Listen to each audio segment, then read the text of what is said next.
Podemos saber máis ou menos como vai a nosa granxa, xa temos bastante idea de se vai ben ou se vai mal.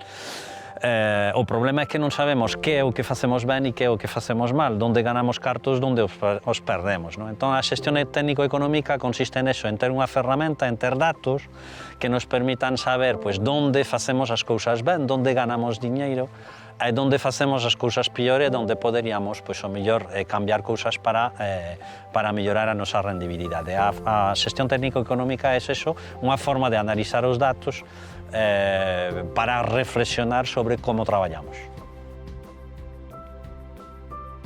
Sei que as ganderías que mellores resultados están sacando estarían cuidando moito máis a reproducción, é dicir, becerro ano por nai ou incluso algo máis, non? Isto, primeira cuestión. Segunda cuestión básica, a xente que ten maior capacidade de sacar rendimento ao pasto e manexar o pasto e xestionar o pasto de xeito correcto, de xeito para sacar a máxima productividade, pois tamén son a xente que ten tendencia a ganar máis cartos. Eu creo que me quedaría nestes dous aspectos solamente para diferenciar entre as ganderías que ganan máis cartos e as ganderías que teñen tendencia a ganar menos cartos, son eses dous aspectos. Por un lado, ter realmente pois, animais que se van reproducindo e non quedarnos con vacas que levan 500, 600, 700, 800 días sin parir.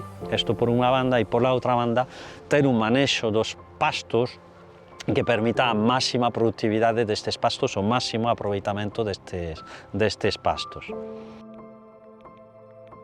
Unha xestión correcta de pastos nos obrigaría a facer pastoreo racional, pastoreo rotativo, seguindo unha serie de normas técnicas adaptadas a ese tipo de producción, pero que podemos resumir rapidamente. Sempre nos vai a ser mellor ter os animais máis concentrados en unha superficie máis pequena, menos tempo, que ter os animais menos concentrados en unha superficie máis grande e máis tempo. Eso sería a grande idea que diferencia ganar máis cartos ou ganar menos cartos en produción de carne. O importante desto é a relación entre ingresos e custos, ¿no? De pouco nos sirve ter ingresos moi altos por carnes moi pesadas, si para facer isto pues, metemos 800, 900 ou 1000 kilos de pienso a cada becerro, ¿no? O que temos que ter é unha decisión e un equilibrio en cada granxa entre a cantidade de gastos que lle metemos fronte ao ingreso que nos dé o animal. Ahí recuerda, si tienes o asesoras granjas de leche o de carne, si quieres asesoramiento, formación, organiza una charla, una jornada, un curso, no dudes en preguntarnos, porque esto es lo que hacemos.